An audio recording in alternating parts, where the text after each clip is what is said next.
అంటున్నారు?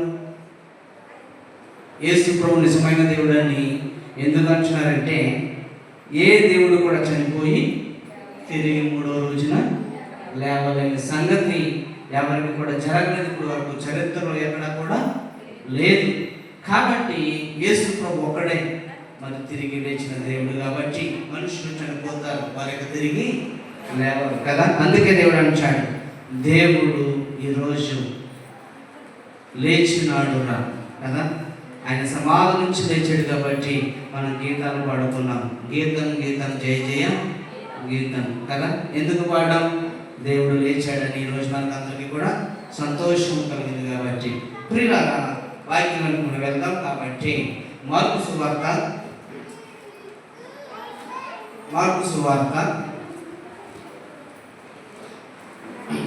అధ్యాయం మొదటి నుంచి కొన్ని వచ్చిన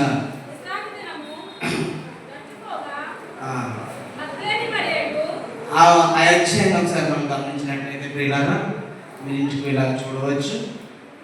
16వ అధ్యాయం మనం చూస్తే, విశ్రాంతి దినం గడిచిపోగానే మగ్దలేని మరియయు యాకోబు తల్లి అయిన మరియ సలోమి వచ్చి ఆయనకు కుయ్యవలని సుగంధ ద్రవ్యము కొనురి. వారు ఆదివారం పెద్దల కాడ లేచి బయలుదేరి సూర్యోదయం అయినప్పుడు సమాధి ఎదుకు వచ్చి చూడగా, సమాధి ద్వారం నుండి మన కొరకు ఆ రాయి ఎవరు వదిలించిన ఒకరితో ఒకరు.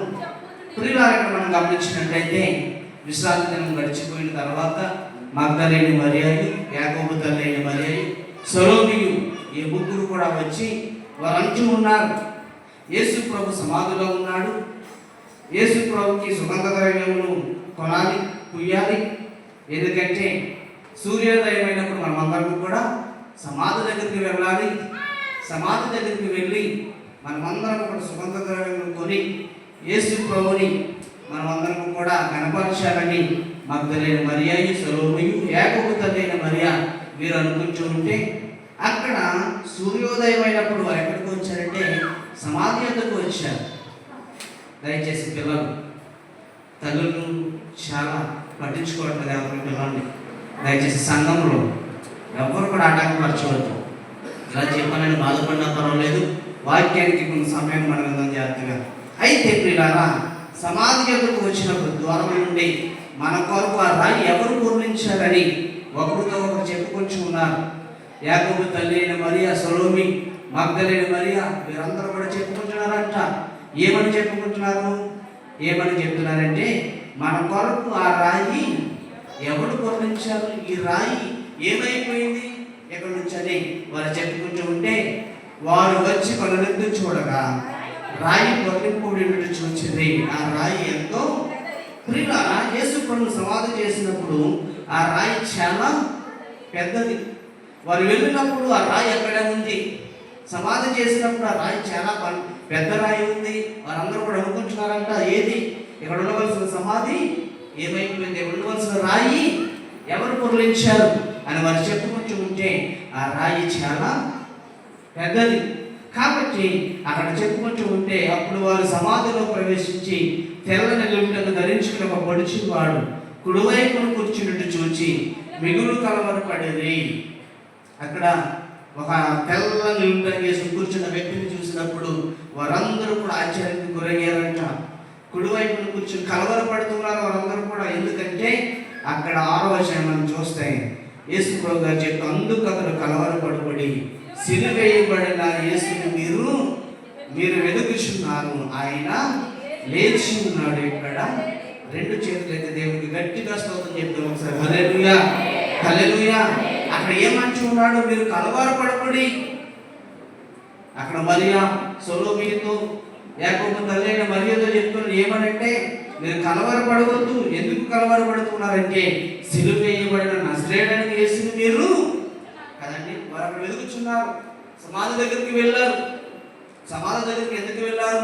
సుగంధ ద్రవ్యం పీఠానికి వారు వెళ్ళినప్పుడు అక్కడ అంటూ ఉన్నాడు, ఇక్కడ నజరేయుడైన యేసుని వెతుకుతున్నారు కాబట్టి ఆయన ఎక్కడ లేడు, లేచి ఇక్కడ లేడని చెప్పినప్పుడు వారి ఆయన ఉంచిన స్థలం చూడండి, మీరు వెళ్ళి ఆయన మీకంటే ముందుగా గలిలయకు వెళ్ళుచున్నాడని ఆయన మీతో చెప్పినట్టు అక్కడ ఆయన చూతారనియు ఆయన శిష్యులతో పేతులతో చెప్పడని. వారు బయటకు వచ్చి విస్మయమునందే వణుకుచు సమాధి నుండి పారిపోయారు.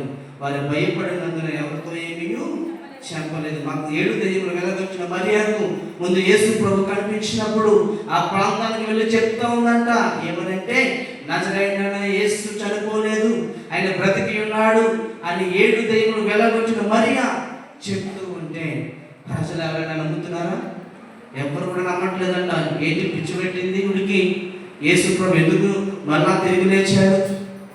యేసు ప్రభు చనిపోయాడు కదా, 7 దెయ్యములు వెలగొచ్చిన మరియ ఏంటి ఈ రీతిగా చెప్తుందని వారందరూ కూడా అక్కడ 7 దెయ్యములు వెలగొచ్చిన మరియ చెప్తుంటే ఎవరికి కూడా నమ్మకం లేదంట.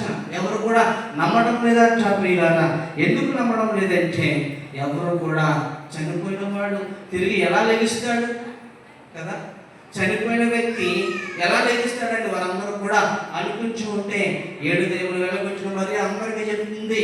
ఆ ప్రాంతానికి వెళ్ళి, అయ్యా అమ్మలారా, నేను చూచాను, యేసు ప్రభు ఉన్నాడు, యేసు ప్రభు నాకు కనిపించాడు అని చెప్తూ ఉంటే వారందరూ కూడా నవ్వుకొచ్చున్నారట. ప్రియులారా, అప్పుడు 9వ వచనాన్ని మనం చూసినట్లయితే, ఆదివారం తెల్లవారినప్పుడు యేసు లేచి తను 7 దెయ్యములు వెలగొచ్చిన మగ్దలేనే మరియకు, ప్రియులారా చూడండి, మొదట ఎవరికి కనిపించారు యేసు ప్రభు?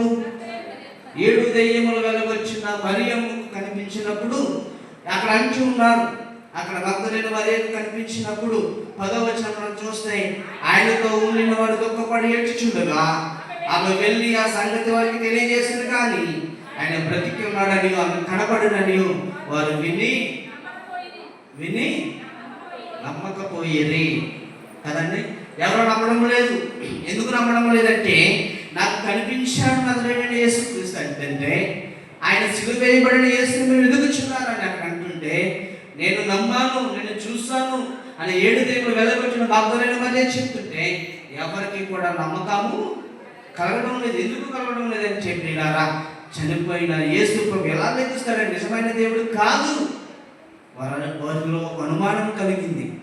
ఎప్పుడైతే యేసయ్య తిరిగి లేచాడో, తిరిగి లేచిన పునరుద్ధానాన్ని ఆయన పొందుకున్నాడు, మనకిచ్చాడో, జనులందరూ కూడా ఆశ్చర్యంతో 12వ వచనాన్ని మనం చూస్తే, ఆ తర్వాత వారిలో ఇద్దరు ఒక పల్లెటూరు నడిచిపోవచ్చుగా ఆయన మారు రూపం గలవాడై వారికి ప్రత్యక్షమైన వారు వెళ్ళి తగ్గిన వారికి ఆ సంగతి తెలియజేసారు. కానీ వీరు మాటలైనను చెప్పాలి, వారి మాటలైనను చదవలేదని మీరు ఎదరా నోరు విప్పాలి. వారి మాటలైనను నమ్మలేకపోయి రెండవసారి, మొదట మగ్దలేనే మరియ 7 దెయ్యములు వెలగొచ్చిన మగ్దలేనే మరియ చెప్పినప్పుడు నమ్మలేదు. రెండవసారి ఆయన మారు రూపము కలిగి ఒక ప్రాంతానికి వెళ్తూ ఉన్నప్పుడు, ఒక పల్లెటూరికి వెళ్తున్నాడు యేసు ప్రభు గారు. ఆలోచించారు జాగ్రత్తగా. ఎప్పుడైతే పల్లెటూరికి మారు వేషము అంటే ఆ మొహాన్ని కప్పుకుని నిలువుటంగి వేసుకుని నేను ఎవరికి కూడా కనిపించకూడదని ఒక మారు వేషంతో వెళ్ళినప్పుడు, అక్కడ నడిచిపోతున్నప్పుడు అక్కడ ఇద్దరికి ప్రత్యక్షమయ్యారు.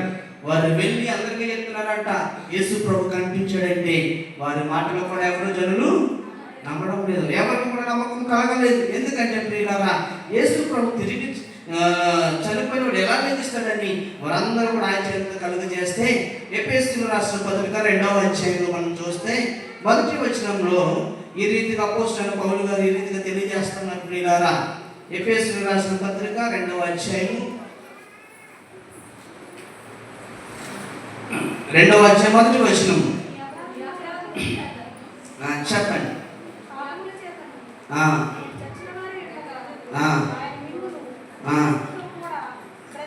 చూడండి ప్రియులారా, యేసుక్రీస్తు వారు ఎందుకు పునరుద్ధానాన్ని ఇచ్చాడంటే మనం క్షమించడానికి ఈ లోకానికి మళ్ళా రెండోసారి ఆయన చనిపోయి తిరిగి ఎందుకు లేచాడంటే మనందరినీ కూడా క్షమించడానికి మనకు పునరుద్ధానం ఇచ్చాడు. ప్రియులారా, ఎందుకు పునరుద్ధానాన్ని దేవుడు మనకి ఇచ్చాడంటే, మీ అపరాధముల చేతను పాపముల చేతను మీరు చచ్చిన వారే ఉండగా ఆయన మిమ్మల్ని క్రీస్తుతో కూడా, ప్రియులారా, అపోస్తలుడైన పౌలు గారు మాట్లాడుచున్నారు. మనం చేసిన అపరాధముల చేత ఆయన చనిపోయాడంట. మనం చేసిన దోషముల చేత చనిపోయాడు. అయితే మరలా దేవుడు ఎందుకు బ్రతుకున్నాడంటే, పాపముల చేత మీ అపరాధముల చేత మీరు చచ్చిన వారై ఉండగా, మనం చచ్చిపోయాం పాపం విషయంలో, మనం అపరాధముల చేత చచ్చిపోయాం, అంటే ఈ పాపానికి లోనైపోయి ఈ లోకంలో బ్రతుకుతున్నాం. అయితే మరలా క్రీస్తు వారు ఎందుకు మరలా తిరిగి లేచారంటే, ఆయన మిమ్మల్ని క్రీస్తుతో కూడా బ్రతికించడానికి మరలా తిరిగి దేవుడు లేచాడు. దేవుడు స్తోత్రం చెప్పండి అందరూ హల్లెలూయా.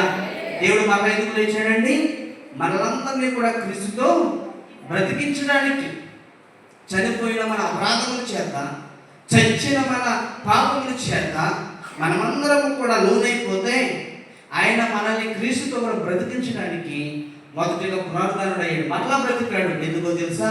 నేను చనిపోతే మనకందరికీ కూడా రక్షణ ఎలా వస్తుంది? నేను చనిపోతే మీరందరినీ కూడా మిమ్మల్ని ఎవరు బ్రతికిస్తారు, మిమ్మల్ని ఎవరిని సజీవులుగా ఉంచుతారని యేసు ప్రభువు అంటున్నారు. ఆయన మిమ్మల్ని క్రీస్తుతో కూడా బ్రతికించాడు, క్రీస్తుతో కూడా బ్రతికించాడు. మనల్ని బ్రతికించడానికి సజీవుడిగా మరలా తిరిగి లేచాడు. ప్రియులారా, అప్పుడు అంటూ ఉన్నాడు, మీరు వాటిని చేయొచ్చు, వాయుమండల సంబంధమైన అధిపతులు అనగా అవిధేయులైన వారిని ప్రేరేపించే శక్తికి అధిపతులు అనుసరించి ఈ ప్రపంచ ధర్మము చెప్పున మునుపు నడుచుకుంటుంది. ప్రియులారా, ఇక్కడ మనం చూస్తే మన శరీరానికి లోనైనట్టి మనం మునుపు ఏ విధంగా నడుచుకున్నామో దేవుడు అంటూ ఉన్నాడు, మీరందరూ కూడా క్రీస్తు యేసు రక్తము చేత కడగబడ్డాడు కాబట్టి ఆయన ద్వారా మీరందరూ కూడా కడగబడాలి, ఆయన ద్వారా మీరందరూ కూడా రక్షించబడాలి అనేది మొదటగా మనం నేర్చుకున్నాం. యేసు ప్రభు మనం క్షమించడానికి ఆయన తిరిగి ఎందుకు లేచాడంటే, మనం చేసిన అపరాధములను, మనం చేసిన పాపముల చేత చచ్చిన వారు ఉండగా ఆయన క్రీస్తుతో కూడా బ్రతికించడానికి సజీవుడిగా లేచాడు. ప్రియులారా, అందుకే ఎఫెసీయులకు రాసిన పత్రిక 2వ అధ్యాయం 1వ వచనంలో అపోస్తలుడైన పౌలు గారు ఈ రీతిగా ఎందుకు చెప్తున్నారంటే, మనం అందరం కూడా రక్షించబడి ఉన్నామంటే కారణం ఏంటంటే దేవుని కృప చేత మనం అందరం కూడా రక్షించబడ్డాం. ప్రియులారా, దేవుని కృప చేత రక్షించబడ్డాం. దేవుడు అపరాధముల చేత మనం చేసిన దోషం అపరాధముల చేత మీరు చచ్చిన వారై, పౌలు గారు ఏమంటారండి, మీరందరూ కూడా ఈ అన్ని విషయాల్లో చచ్చిపోయారు. మీరు చేసిన దేవుణ్ణి వెంట పెట్టుకోకుండా దేవుణ్ణి విడిచిపెట్టేస్తారు మీరందరూ కూడా. కాబట్టి దేవుడు మరలా ఎందుకు లేచాడంటే మిమ్మల్ని బ్రతికించడానికి. ఎవరిని బ్రతికించడానికి? మనందరినీ కూడా బ్రతికించాడు. క్రీస్తుతో కూడా బ్రతికించడానికి, ఆయనతో ఉండడానికి దేవుడు మనం జ్ఞాపకం చేస్తున్నాడు. మొదటి విషయం ఎఫెసీయులకు రాసిన పత్రికలో మరి ఈ మాట పౌలు గారు అంటూ ఉన్నారు, మీ అపరాధముల చేతను పాపముల చేతను మీరు చచ్చిన వారు ఉండగా ఆయన మిమ్మల్ని క్రీస్తుతో కూడా బ్రతికించినది మొదటి పాయింట్. రెండో విషయాన్ని మనం చూస్తే అపోస్తలుల కార్యములు 4వ అధ్యాయంలో మనం చదివితే ఇక్కడ పౌలు గారు ఈ రీతిగా తెలియజేస్తున్నారు. ప్రియులారా, అపోస్తలుల కార్యములు 4వ అధ్యాయము 10వ వచనాన్ని, మీరందరూ ఇశ్రాయేలు ప్రజలందరూ. ప్రియులారా, దయచేసి వాక్యాలు చదువచ్చిన వారు దయచేసి బైబిల్ గ్రంథాలు తెరవండి. చదువు రాని వాళ్ళు దయచేసి జాగ్రత్తగా వినండి. చదువచ్చిన వాళ్ళు బైబిల్ గ్రంథాలు తెలిస్తే మీరందరూ కూడా వచ్చినట్టు చూడవచ్చు. చదువుతున్నారు కదా అని చాలామంది విని వాక్యం తెరవడం లేదు. కాబట్టి 4వ అధ్యాయం 10వ వచనం చూస్తే, మీరందరూ ఇశ్రాయేలు ప్రజలందరూ తెలుసుకునవలసినది ఏమనగా, మీరు సిలువ వేయబడిన యేసును చదవండి, సిలువ వేసినట్టు మృతుల్లో నుండి దేవుడు లేపినట్టు నజరేయుడైన యేసుక్రీస్తు నామమున మీరు స్వస్థత పొంది మీ ఎదుట. ప్రియులారా, అక్కడ చూడండి, యేసు ప్రభు గారు మళ్ళీ తిరిగి ఎందుకు పునరుద్ధరణుడు అయ్యాడంటే మనల్ని స్వస్థపరచడానికి. మొదటి విషయం ఏంటి? మనం క్షమించడానికి ఆయన తిరిగి లేచాడు. రెండవది మనల్ని స్వస్థపరచడానికి ఆయన మనకి తిరిగి రెండో పునరుద్ధరణాన్ని ఆయన మనకు అనుగ్రహించాడు. అది ఏ రీతిగా అంటే, మీరందరూ ఇశ్రాయేలు ప్రజలందరూ కూడా ఎవరంటే అని కొంచెం ఇశ్రాయేలు ప్రజలందరూ కూడా ఎవరంటే దేవుణ్ణి తెలుసుకోలేని వారు, దేవుని నామం ఎరగలేని వారు, దేవుడంటే అంగీకరించలేని వారు.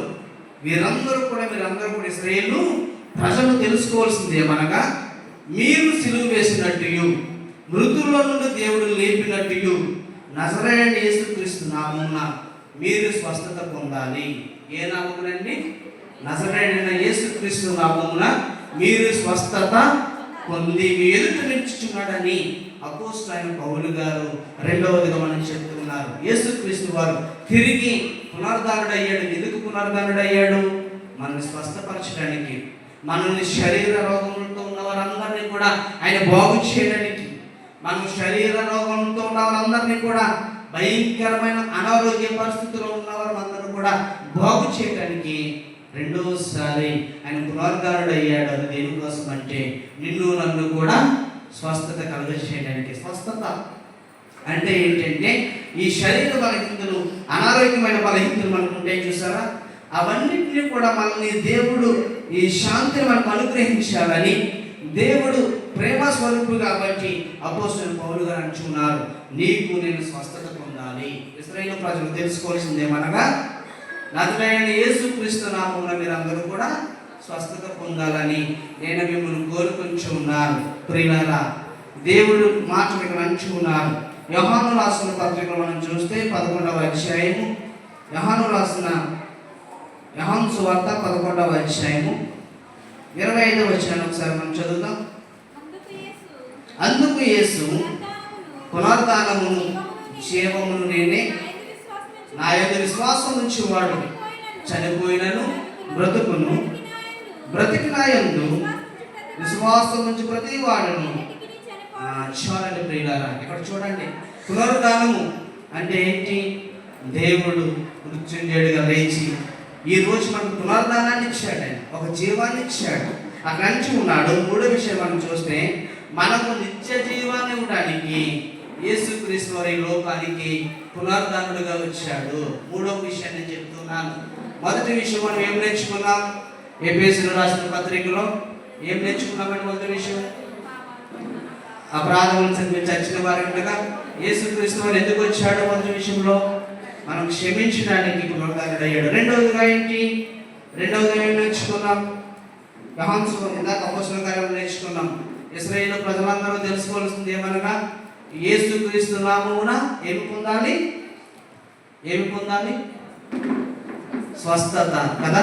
స్వస్థత పొందడానికి రెండోసారి యేసుక్రీస్తు పునరుద్ధానుడు వచ్చాడు. మూడో విషయం ఏంటంటే, మనకందరికీ కూడా నిత్య జీవాన్ని ఇవ్వడానికి, ఆయన నిత్య జీవాన్ని మనకి ఇవ్వడానికి పునరుద్ధానుడు అయ్యాడు, మన కొరకు లేపబడ్డాడు. అదేంటంటే ఇక్కడ అంటూ ఉన్నాడు ప్రియులారా 25వ వచనంలో, అందుకు యేసు పునరుద్ధానమును జీవమును నేనే, పునరుద్ధానమును నేనే, జీవమును నేనే, తండ్రి కుమార పరిశుద్ధాత్మ నామములో త్రియేక దేవుని కృప మీకు అందరికీ కూడా ఆవరించిందని ఇక్కడ యేసుక్రీస్తు వారు చెప్తున్నారు. ఇక్కడ అందరూ ఏమంటున్నారు? నా యందు విశ్వాసం ఉంచేవాడు చనిపోయినను బ్రతుకును. చూడండి ప్రియులారా, ఇది చాలా గొప్ప మర్మం. నా యందు విశ్వాసం ఉంచేవాడు ఏమవుతాడంట? నా యందు విశ్వాసం ఉంచేవాడు చనిపోయినను కూడా బ్రతుకుతాడు. విశ్వాసం. ఈరోజు చూడండి, అనేక మంది మరణించారు కదా, అనేక మంది చనిపోయారు. ఈరోజు మనకు ఒక నిత్య జీవం, ఒక జీవం ఉంది. ఆ జీవం ఏంటి? నా తల్లి చనిపోయింది, నా తండ్రి చనిపోయాడు, వారు ఏమయ్యారు? విశ్వాసం ఉంచారు, వారు చనిపోయినాను ఎప్పుడు బ్రతుకుతారు? యేసుక్రీస్తు రాకడ ఆలస్యమైతే వారందరూ కూడా పరదేశంలో ఎత్తబడే రోజు ఒక రోజు ఉంది. ఈరోజు ప్రియులారా, చాలా మంది సమాధుల దగ్గరికి వెళ్ళారో లేదో నాకైతే తెలియదు, కానీ నేను రాజమండ్రి నుంచి వచ్చినప్పుడు ఇంచుమించు వేలాది మంది ప్రజలు ఈరోజు లోకల్స్ బాగా పట్టింటారు. వేలాది లక్షలాది మంది ప్రజలు సమాధుల దగ్గరికి వెళ్ళి కదా, మరి పూలతో అలంకరించి కొవ్వొత్తులు వెలిగించి ఒక నిరీక్షణ ఏంటంటే, చాలా మంది అనుకుంటారు సమాధుల దగ్గరికి ఎందుకు వెళ్ళాలి, బైబిల్లో ఉందా అంటారు కదా చాలా మంది. ఆడికి సమాధానం చెప్తాను చూడండి. యేసు ప్రభు ఈరోజు ఏ శ్రమలు ఎందుకు జరుపుకుంటున్నాం? యేసుక్రీస్తు చనిపోయి ఈరోజు మృత్యుంజయుడిగా లేచాడని మనం ఈరోజు జరుపుకుంటున్నాం కదా. అలాగే సమాధుల దగ్గరికి వెళ్ళేవారు కూడా ఒక నిరీక్షణ ఉంటుంది. అది ఏంటో తెలుసా? నేను చెప్తున్నాను కదండి. ఈరోజు నా తల్లి చనిపోయి ఎవరు చనిపోయినా ఒక నిరీక్షణ ఏంటంటే, వారు అక్కడికి వెళ్ళి ప్రార్థన చేసుకుంటారు, ప్రభా మీరు రాకడలో మేము కూడా ఆలస్యమైతే ఈ రోజు మీరు ఎలా లేపబడ్డారో ఒక్కొక్క సమయంలో మేము కూడా మీ రాజ్యానికి వచ్చినప్పుడు మేము కూడా క్రీస్తుతో లేపబడతామని సమాధుల దగ్గరికి వెళ్తారు చాలా మంది కదా. సమాధుల దగ్గరికి వెళ్ళడం తప్పేమి కాదు. ఎవరు అమ్మా నాన్న చనిపోతే వారికే బాధ కదా. వేరే వాళ్ళు అంటారు ఎందుకు వెళ్తున్నారు, ఏదో పని పాటలకు వెళ్తారు అనుకుంటారు.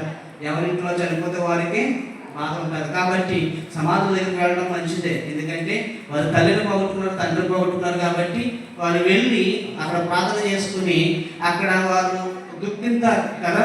అందుకే వారు మనసాక్షి ఏంటంటే మేము కూడా యేసు ప్రభు కూడా ఎలా తిరిగి లేచాడో నా తల్లి కూడా నా తండ్రి కూడా అలాగే ఒక్కొక్క సమయంలో అక్కడ అందరూ కూడా పరదేశంలో కలుస్తాం. ఒక నిరీక్షణ ఉంటుంది. అందుకే ఈరోజు మొత్తం రాజమండ్రి అంతా కూడా ట్రాఫిక్, వేలాది మంది ప్రజలు అప్పుడు అనుకున్నారు కదా. మన పల్లెటూరులో చాలా మంది వెళ్ళరు కదా, ఏదో తప్పు అనుకుంటారు. కాబట్టి ప్రియులారా, వారు సమాధి దగ్గరికి వెళ్ళినప్పుడు మగ్దలేని మరియు వీరందరూ కూడా సుగంధ ద్రవ్యాలు పూడ్చుకుని వారందరూ కూడా వారి దగ్గరికి వెళ్ళి సమాధి దగ్గరికి వెళ్ళి గణపరుస్తున్నారు. ఎందుకంటే ఆయన నజరేయుడైన యేసు కాబట్టి. అందుకని చూడాలి అక్కడ పునరుద్ధానములు జీవమును నేనే, నా యందు విశ్వాసం నుంచి వాడు చనిపోయినను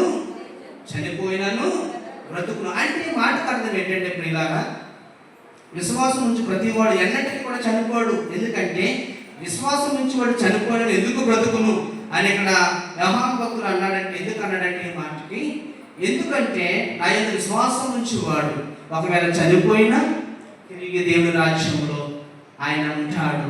ఒక విశ్వాసం అనేది మనకు ఉండాలి. ఈరోజు చాలా మంది రక్షణ లేని వారు ఉన్నారనుకోండి, వారికి ఏంటి కదా, వారికి ఏంటి, నా తండ్రి నా తల్లి నిత్య జీవం ఉంటారా, రాజ్యంలో ఉంటారా అని చూడగలరా నా నిరీక్షణ వారికి కలగదు. మనం క్రైస్తవ పరంగా మనం చూస్తే యేసు ప్రభు మనకు చెప్పిన మాదిరి ఏంటంటే, సర్వలోకానికి వెళ్ళి సర్వ సృష్టికి సువార్తను ప్రకటించండి. నమ్మి బాప్తిసం పొందినవాడు రక్షించబడతాడు, నమ్మని వానికి శిక్ష విధించబడుతుందని మార్కు 16:11. ఎందుకు ఆ మాట శిష్యులకు దేవుడు చెప్తాడంటే, నేను లేచానని ఎవరు కూడా నమ్మటం లేదు కాబట్టి సర్వలోకానికి వెళ్ళండి, జాగ్రత్తగా సర్వలోకానికి వెళ్ళండి, సర్వ సృష్టికి మీరు సువార్తను ప్రకటించండి. నా నామం గురించి అనేకమైన అద్భుతాలు మీరు చేయండి, నా నామం అనేకమైన ఆశ్చర్యకార్యాలు మీరు చేయండి. ఎవరైనా నమ్మని ఎడల వారు సూచక్రియలు మీరు జరిగించండి. శిష్యులకి దేవుడు ఆజ్ఞాపించినప్పుడు శిష్యులు అంటారు, ప్రభా ఎవరు కూడా మీ రాజ్యంలో చేరరు, ఎవరు కూడా రావడం లేదు, ఎవరు కూడా నమ్మడం లేదని చెప్పినప్పుడు నమ్మి బాప్తిస్మం పొందిన వాడే. ఈరోజు మనము కూడా అంతే, మనం నమ్మి బాప్తిస్మం పొందితే రక్షించబడతాం. నమ్మని వారికి ఖచ్చితంగా శిక్ష మాత్రము ఈ లోకంలో కాకపోయినా దేవుని రాజ్యంలో వారికి చోటు అనేది ఉండదు. ఎందుకంటే అందుకని చూడాడు పునరుద్ధానముల జీవమును నేను. అందుకని 26వ వచనం చూడండి, బ్రతికి నా యందు విశ్వాసం నుంచి ప్రతి వాడును ఎన్నటికీ బ్రతికి, నా యందు విశ్వాసం నుంచి ప్రతి వాడును కూడా ఎన్నటికీ. ఈరోజు మనం ఈ లోకంలో బ్రతుకున్నాం ప్రియులారా. మనం ఎవరు నమ్మగలుగుతున్నాం? దేవుని నమ్ముతున్నామా, లేదంటే లోక ఆచారాలు నమ్మగలుగుతున్నామా అనేది ఒకసారి మనం నిరీక్షణ మనం అర్థం చేసుకోవాలి. ఈరోజు నేను దేని నమ్మాను, ఎవరిని నమ్మగలిగాను అనేది ఒకసారి మీరు అర్థం చేసుకుంటే, ఇక్కడ అంటున్నాడు బ్రతికి నా యందు విశ్వాసం నుంచి వాడు అన్నిటికీ కూడా మరణము లేదంటే వాడికి. ఎందుకు లేదంటే నా యందు విశ్వాసం నుంచి వాడు చనిపోయినను తిరిగి బ్రతుకును. ఎక్కడ కాదు, ఆత్మీయమైన అక్షయమైన ఆహారాన్ని మనం ధరించుకున్నప్పుడు. అందుకని ఉన్నాడు ఇక్కడ ఈ మాట నమ్ముచున్నావని ఆమె అడిగినప్పుడు 27వ వచనంలో ఆమె, అవును ప్రభువా, నీవు లోకమునకు రావాల్సిన దేవుని కుమారుడైన క్రీస్తువుని నమ్ముచున్నానని ఆయనతో చెప్పాను. ఆమె మాట చెప్పి వెళ్ళి బోధ కూడా వచ్చి నేను పిలుచుచున్నాను తన సహోదరి మరియను రహస్యంగా పిలిచాను. ఆమె విని త్వరగా లేచి ఆయనకు వచ్చాను.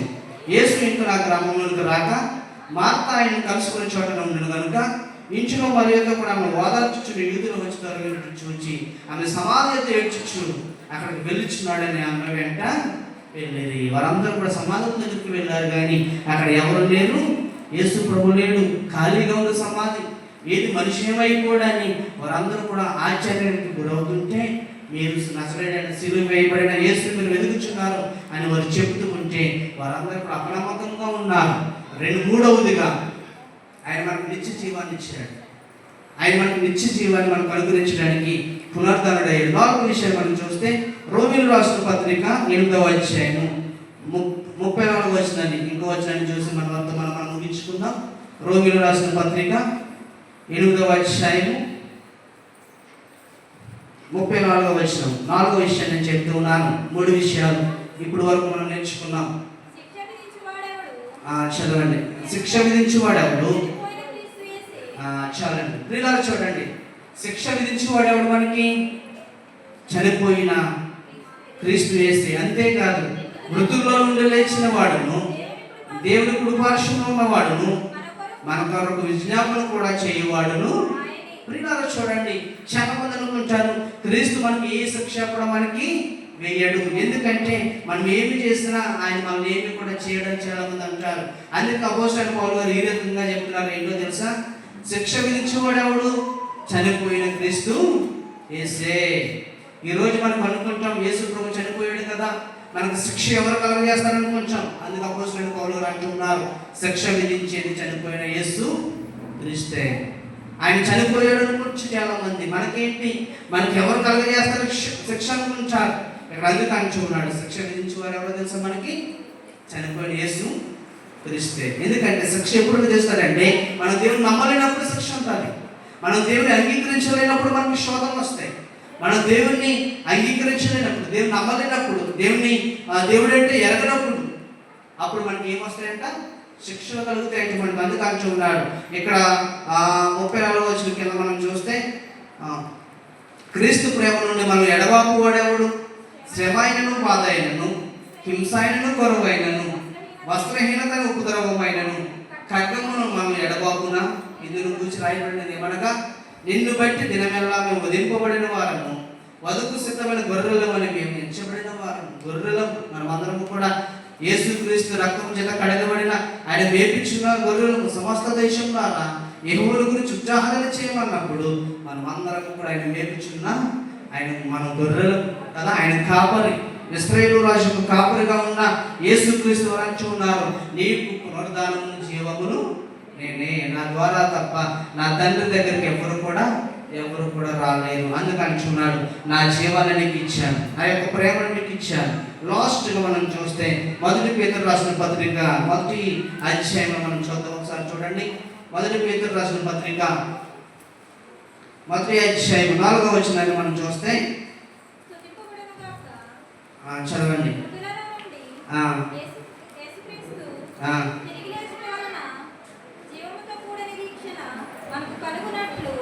అనగా అక్షయమైనది, నిర్మలమైనది, వాడబారనిదైన స్వాస్థ్యము మనకు కలుగునట్లు ఆయన తన విశేష కనికరము చొప్పున మనలను మరణ జన్మింపచేశాడు. చాలండి. 5వదిగా మనం చూస్తే 4 విషయాలు మనం చెప్పుకున్నాం. నేను మళ్ళీ అడుగుతా, పేరు చెప్పి దయచేసి జాగ్రత్తగా వినాలి. 4 విషయాలు మనం చెప్పుకున్నాం కాబట్టి 5వ విషయం మనకి ఏంటంటే, యేసుక్రీస్తు వారు మన కొరకు ఎందుకు పునరుద్ధరణుడు అయ్యాడంటే, ఇక్కడ మనం నేర్చుకున్నాం ఏంటి? మృతుల్లో నుండి యేసుక్రీస్తు తిరిగి లేచడం వలన జీవముతో కూడా నిరీక్షణ కలగటానికి యేసుక్రీస్తు మరలా మనకు పునరుద్ధరణుడు అయ్యాడు. ఎందుకండి? దేనికోసం పునరుద్ధరణుడు అయ్యాడు? ఆయన నిరీక్షణ కలగనట్టు. అంటే నిరీక్షణ అంటే ఏంటి? యేసు ప్రభు నిజమైన దేవుడు, ఆయన తప్ప వేరే రక్షకుడు ఈ లోకంలో లేడు. ఆయన నిజమైన దేవుడు కాబట్టి మరలా తిరిగి ఈరోజు మన కొరకు లేపబడ్డాడు. అందుకే ఇక్కడ పేతురు గారు అంటున్నారు ఏమనంటే, ఇక్కడ మృతుల్లో నుండి యేసుక్రీస్తు తిరిగి లేచడం వలన జీవంతో నిరీక్షణ మనకు కలిగినట్లు, అనగా అక్షయమైనది, నిర్మలమైనది, అక్షయమైన ఆహారం కదా. క్షయమైన ఆహారం కొరకు మనం చూడండి ఎన్ని పనులు పెడతాం. ఒక పూట మనం తినకపోతే ఎంత శరీర బలానికి ఏమైపోతుందో అని మనకి ఏముంటుంది, మనకు భయం ఉంటుంది. మరి అక్షయమైన ఆహారం అంటే ఏంటి ప్రియులారా? అక్షయమైన ఆహారం అంటే ఏంటి? ఈ క్షయమైన ఆహారం కొరకు మనం ఎదురు చూస్తున్నాం కదా. ఈ క్షయమైన ఆహారం తినకపోతే మన కొడుకు నిన్నదేమనుకుంటున్నాం కదా. ఈ అక్షయమైన ఆహారం అంటే దేవుని ఆత్మీయ వాక్యాన్ని మనం ఎంత నేర్చుకున్నాం. దేవుడు అడుగుతూ ఉంటాడు, ప్రతిదానికి లెక్క ఉంటాడు ప్రియులారా. అన్నిటికీ కూడా అంటాడు, ప్రసంగి భక్తుడు అంటాడు, అన్నిటికీ కూడా సమయము కలదు, ప్రతిదానికి సమయం కలదు. సూర్యుడు అస్తమించినప్పుడు సమయం కలదు. ఈ భూలోకంలో జరుగుతున్న వాటి అన్నిటికీ కూడా ప్రతిదానికి కూడా సమయము, అన్నిటికీ సమయం ఉంది. అందుకని చూడండి, నిత్య జీవాన్ని కలగజేయడానికి నేను ఈ లోకానికి వచ్చాను అంటున్నాడు ప్రభువైన యేసుక్రీస్తు వారు. ఈ రోజు మగ్దలేని మరియ, స్వరూపియు, 7 దయ్యములు వెలగొట్టిన మరియ ఎందుకు మొదలు కనపడ్డాడంటే, ఆయన సిలువ వేయబడిన యేసును మీరు వెతుకుచున్నారు. ఆయన అక్కడ అందరూ కూడా ఎదురు చూస్తుంటే మీరు చెప్పినప్పుడు ఎవరికి కూడా నమ్మకం కలగడం లేదు ప్రియులారా. ఈ రోజు మనం దేవుని స్వార్థ చెప్పినప్పుడు జనులకి చాలా మంది నమ్ముతున్నారు. దేవుని వాక్యాన్ని చెప్పామండి, సపోజ్ ఇప్పుడు బేతల సంఘంలో ఎంతసేపు నేను దేవుని వాక్యం చెప్పాను, నమ్మిన వారు దేవుని స్తోత్రం చెప్పండి. దేవుని వాక్యం నిజమే, దేవుడు మా కొరకు తిరిగి చనిపోయిన లేచిన దేవుడు నిజమైన దేవుడు, ఆయన తప్ప వేరే దేవుడు ఈ లోకంలో లేడు. కాబట్టి మేము మా దేవుని నమ్ముతున్నాం అన్నవారు దేవుని స్తోత్రం చెప్పండి అందరూ. హల్లెలూయా. దేవుడు నిజమైన దేవుడు కాదండి, మీరు ఎన్ని చెప్పినా అవన్నీ కూడా అబద్ధాలే. దేవుడు అసలు యేసు ప్రభువే కాదు అన్నవారు కూడా దేవుని స్తోత్రం చెప్పండి. ప్రియులారా, దేవుడు నిజమైన దేవుడు, ఆయన తప్ప, ఆయన లోక రక్షకుడు, లోకాన్ని సృష్టించిన దేవుడైన ఈ రోజు నీ కొరకు నా కొరకు చనిపోయి తిరిగి జీవాన్ని నీ కొరకు పునరుద్ధానాన్ని ఇచ్చాడంటే దేనికో తెలుసా? నేను క్షమించడానికి, నిన్ను అపరాధముల చేత, మీరు పాపముల చేత మీరు చచ్చిన వారే ఉండగా మిమ్మల్ని క్రీస్తుతో కూడా బ్రతికించడానికి దేవుని లోకానికి వచ్చాడు, వెంట పెట్టుకుని వచ్చాడు. ఈ రోజు మిమ్మల్ని ఇక్కడ ఎవరైనా ఒక మాట అన్నిలు మిమ్మల్ని అడిగినట్లయితే యేసుక్రీస్తు చనిపోయి ఎందుకు తిరిగి లేచాడంటే మీరు చెప్పవలసిన మాటలు ఏంటో తెలుసా? యేసు ప్రభు మా కోసమే మరలా తిరిగి పునరుద్ధానాడు. ఎందుకంటే మనం బ్రతికించడానికి, మనం క్షమించడానికి, మనం స్వస్థపరచడానికి, మాకు నిత్య జీవాన్ని ఇచ్చడానికి, మాకు క్షయమైన ఆహారం కాదు కావాల్సింది, అక్షయమైన ఆహారం వరకు మేము ఎదురు చూస్తున్నాం. మాకు అక్షయమైన మనసు మాకు కావాలని దేవుడు అంటున్నాడు. ఈరోజు పునరుద్ధానాన్ని జీవమును నేనే, నా ద్వారా తప్ప తండ్రి యొద్దకు ఎవరు కూడా వెళ్ళలేరు. అందుకు అంటున్నాడు, నా నిత్య రాజ్యంలో మీరు వారసులుగా ఉండాలంటే మీరందరూ కూడా అంటూ ఉన్నాడు, చనిపోయినాను విశ్వాసం ఉంచేవాడు ఎన్నటికీ కూడా చనిపోడు. విశ్వాసం చాలా ప్రాముఖ్యమైనది. చివరి మాట నేను చెప్తున్నాను, విశ్వాసం అనేది మనకు లేకపోతే ప్రియులారా మనం దేవుని నమ్మినా వ్యర్థమే. దేవుని నమ్మినా మనము ఒకసారి మనం ఆలోచించవలసింది ఏంటంటే, చాలా మందికి తెలియదు, 11 గంటలకు మనం సమయానికి వచ్చినప్పుడు 1 గంటన్నర వరకు మనకు ఆరాధన జరుగుతుంది. చాలా మంది ఆశీర్వాద ప్రార్థన అవ్వకుండా బయటకు వెళ్ళిపోతారు కదా. వారు సంఘానికి వచ్చినా ఉంటే రాకపోయినా ఆశీర్వాద ప్రార్థన అయ్యాకే బయటికి వెళ్ళాలి. గమనించాలి పెద్దలు, స్టీవెన్ గారు, మీరందరూ కూడా భోజనాల కార్యక్రమం ఆశీర్వాదం అయ్యాకే మీరు దయచేసి మొదలు పెట్టండి ఈ రోజు నుంచి. ఎందుకంటే దేవుని ఆశీర్వాదం మనకి కావాలి. కాబట్టి ఆశీర్వాదం ప్రార్థన అయ్యాక ఎవరికి కూడా బయటికి వెళ్ళవద్దు. ఎవరు కూడా ఆ ప్రార్థన అయ్యాక మనం బయటికి వెళ్తే మనకు దీవెనలు మనకి కలుగుతాయి. అందుకని చూన్నాడు, పునరుద్ధానమును జీవమును నేనే. మీరందరూ కూడా నా ద్వారానే మీరు రక్షించుకోండి, నా ద్వారా తప్ప ఎవరు కూడా తండ్రి ఎదుగు రాలేరని దేవుడు మాటకి కూడా చెప్తున్న మాట. ఈ రోజు నా కొరకు, దేవుడి కొరకు నేను సాక్షిగా నేను ఉంటాను అన్నవారు మనమందరం కూడా లేచి ఒక 2 నిమిషాలు దేవుని కొరకు ఎదురు చూచి ఈ కార్యక్రమాన్ని మనం ముగించుకుందాం. ప్రియులారా, అందరం కూడా లేచి నిలబడదాం. ఒకసారి దేవుని కొరకు ఒకసారి లేచి నిలబడి, దేవా ఈరోజు నేను చేయవలసిన, నేను పొందవలసిన బాధను మీరు పొందారు, నేను అనుభవించవలసిన ఘోరమైన శిక్ష మీరు భరించారు. ఒకసారి మనం లేచి నిలబడితే 2 నిమిషాలు మనం కళ్ళు మూసుకొని వర్తమానాన్ని మనం ముగించుకోబోతున్నాం. అందరం ఒకసారి కళ్ళు మూసుకొని ఎవరు కూడా 1 నిమిషం 2 నిమిషాలు దేవుని కొరకు ఒక మాట మనం చెప్తాము. ఏమనంటే, అయ్యా ఈ కొరకు ఈరోజు నా కొరకు మీరు మృత్యుంజయుడిగా తిరిగి లేచి పునరుద్ధరుడయ్యారు. ఎందుకంటే నా కోసమే ప్రభా, ఎందుకంటే మీరు లేకపోతే. ఒకసారి కళ్ళు మూసుకుంది అందరం 1 నిమిషాలు. మీరు అందరూ కూడా నోరు విప్పితే నేను పాట పడతాను, ముందుకు వెళ్తాను. ఎవరు కూడా ముందుకు పట్టలేదు. 1 నిమిషం. ఈరోజు అయ్యా ఈరోజు నిజమే కదా, మీరు పునరుద్ధానాన్ని ఇవ్వకపోతే ఈరోజు ఈ లోకంలో జనులు ఎవరు కూడా నమ్మేవారు కాదు. దేవుడు నిజమైన దేవుడు కాదు అని ఎవరు కూడా నమ్మరు. 7 దైవ వెలగొచ్చిన మరియా వెళ్ళి ఆ ప్రాంతానికి వెళ్ళి చెప్తూ ఉంటే కదా ఏ ప్రాంతంలో ఎవరు కూడా నమ్మలేదు. యేసు ప్రభు ఎందుకు తిరిగి చనిపోయాడు, ఎందుకు లేచాడని వారందరూ కూడా ప్రశ్నిస్తూ ఉంటే, యేసు ప్రభు మారు వేషం కలిగి ఒక పల్లెటూరుకు వెళ్తున్నప్పుడు ఆ దగ్గర శిష్యులు కూడా ఎదురు చూచారు. వారు కూడా చెప్పారు, పల్లెటూరుకు వెళ్ళి యేసు ప్రభు తిరిగి లేచాడని చెప్పినప్పుడు వారు కూడా నమ్మకం లేదు. కాబట్టి అయ్యా ఈరోజు అపనమ్మకమైన స్థితిలో మేము ఉన్నామేమో, నమ్మకమైన స్థితిలో మమ్మల్ని చేర్చుకో. నమ్మికించేవారుగా విశ్వాసం నుంచి నా యొక్క బ్రతుకుచున్నవాడు ఎవడు కూడా తిరిగి చనిపోవడం, బ్రతికి ఉన్నవాడు ఎప్పటికీ కూడా చనిపోవడం నా ప్రభా. ఈరోజు విశ్వాసం లేనివారు విశ్వాసం దయచేయండి, రక్షణ లేని రక్షణ దయచే ప్రభు. అయ్యా మీకు వందనాలు. ఈరోజు జన్మదినం జరుపుకుంటున్న సందీపులు బట్టి ప్రార్థన చేస్తున్నాం. మీరు ఇచ్చిన దయకిరీటాన్ని బట్టి మీకు వందనాలు. ఈ సంవత్సరం అంతా దయకిరీట నా బిడ్డకు దయచేయండి. వివాహ వార్షికోత్సవం జరుపుకున్న మరొకరు దంపతులు బట్టి మీకు స్తోత్రాలు. నాయన వారి దంపతులు మీరు దీవించిన వారికి నా ఆశలు కోరికలు మీరు తీర్చి అయ్యా ఈ సమయంలో ఈ ప్రాంతంలో ప్రభావ తరలించిన బిడ్డలందరినీ మీ చేతులకు సమర్పించుకుంటున్నాం.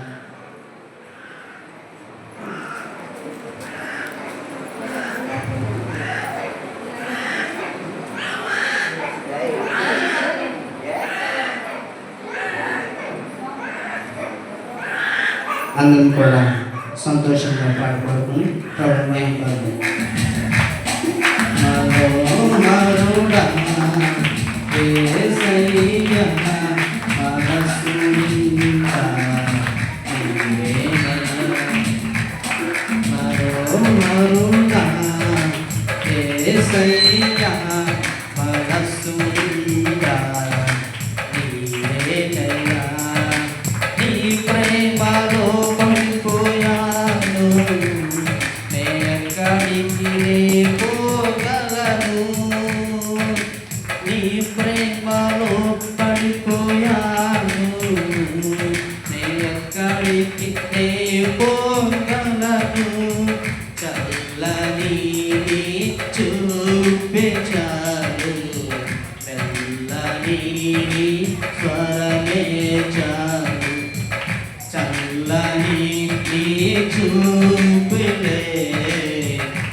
ఈ రోజు మేమేమైపోయేవారు మాకు తెలియదు నాయన. ఎందుకంటే మీ చూపు మాకు కావాలి, మీ కన్ను దృష్టి మాకు కావాలి ప్రభా. మీ కన్ను దృష్టి లేకపోతే ఈ రోజు మేము బ్రతుకున్నామంటే కేవలం మీ కృపే.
Say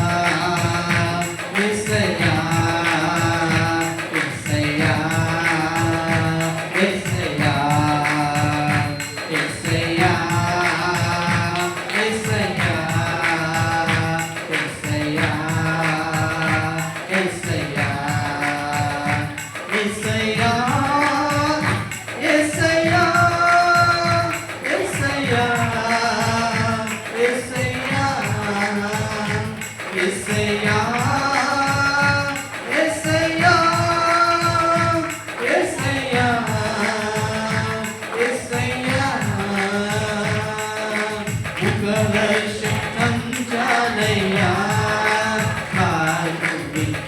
దర్శనంచాలయ్యా దర్శనంచాలయ్యా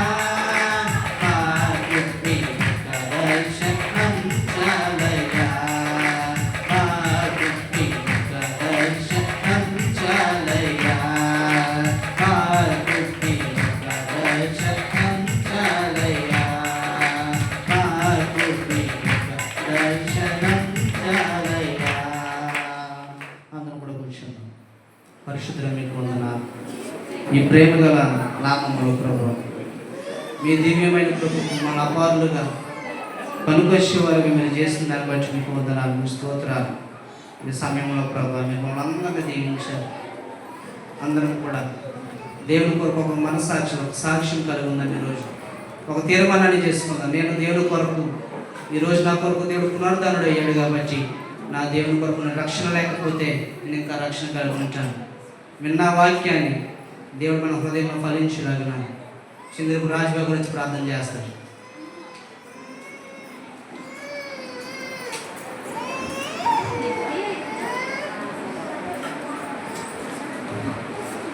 పరిశుద్ధుడా మీకు వందనాలు. తలవంచిన పిల్లలందరినీ దీవించండి. విన్న వాక్యాన్ని హృదయంలో ఫలింపచేయకూడదు. ఎత్తబడే గుంపులు పరిశుద్ధులుగా ఉంచండి. ఈరోజు సంఘ అవసరం సమర్పించుకుంటూ నజరైన యేసుక్రీస్తు శక్తి గలవాము ప్రార్థించి వేడుకుంటున్నాం మా తండ్రి. ఆమేన్.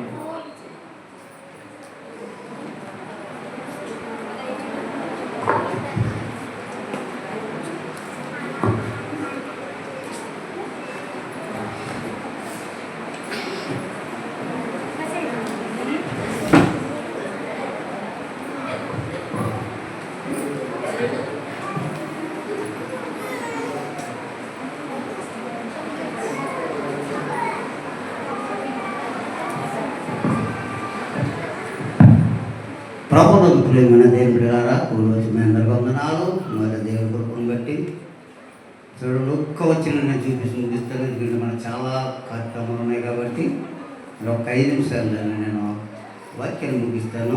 చూడండి,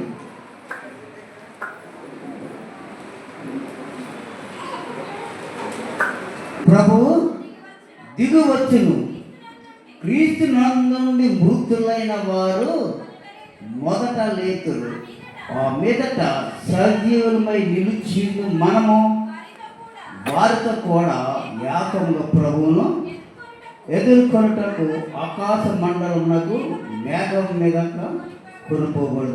కాగా మనము సదాకాలము ప్రభుతో కూడా ఉందుము. కాబట్టి మీరు ఈ మాటల చేత ఒకరినొకరు ఆదరించుకున్నాడు. దేవునికి స్తోత్రం.